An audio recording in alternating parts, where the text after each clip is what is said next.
Olá, meus amores da turma 802, tudo bem com vocês? Eu espero que sim. Estamos aqui hoje para falar de mais um assunto de português, tá? Complemento verbal, tranquilo, molezinha, fácil.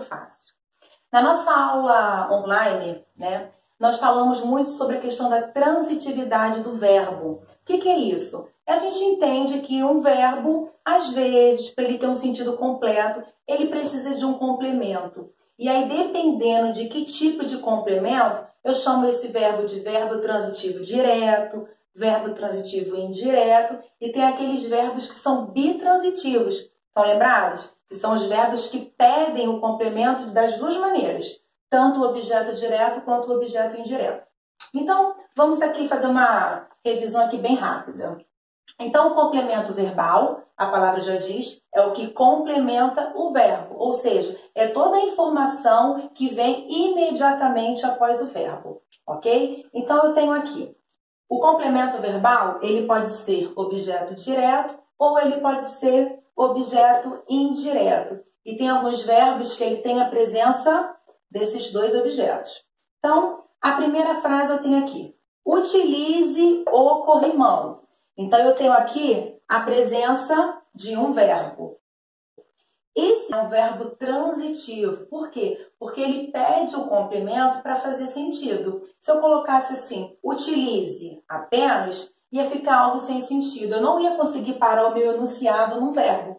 Então, eu preciso do complemento desse verbo para trazer sentido. Então, eu tenho, ó, quem utiliza, utiliza alguma coisa, utiliza algo.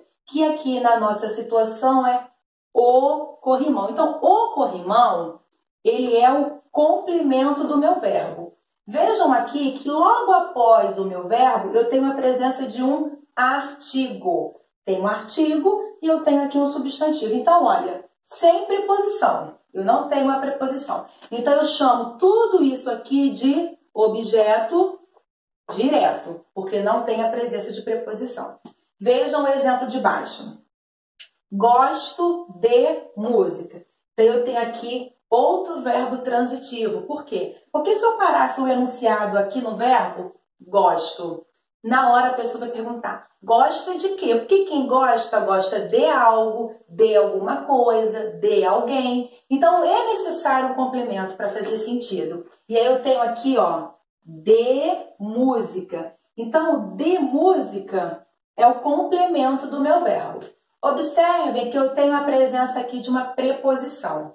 Então, olha, logo após o meu verbo, eu tenho preposição. Se eu tenho preposição, o meu complemento, ele é classificado como objeto indireto, por conta da preposição, ok? E aí tem aquele exemplo dos verbos bitransitivos, que é a questão do dar, entregar. Então, o correio entregou a carta ao morador. Então, vejam que a carta eu tenho um objeto direto, porque não tem presença de preposição. Mas quando eu digo ao, então, olha, eu já tenho a presença de uma preposição. Então, o verbo entregar, o verbo dar, é um exemplo de um verbo bitransitivo, tendo a necessidade dos dois complementos. Um objeto direto e outro objeto indireto. Então é isso, meus amores. Eu espero que vocês tenham entendido. Qualquer coisa, por favor, anotem aí no caderninho de vocês, tá? A dúvida. E na nossa próxima aula online, a gente trabalha em cima dela. Combinado? Então, ó, um beijo para vocês e até a próxima.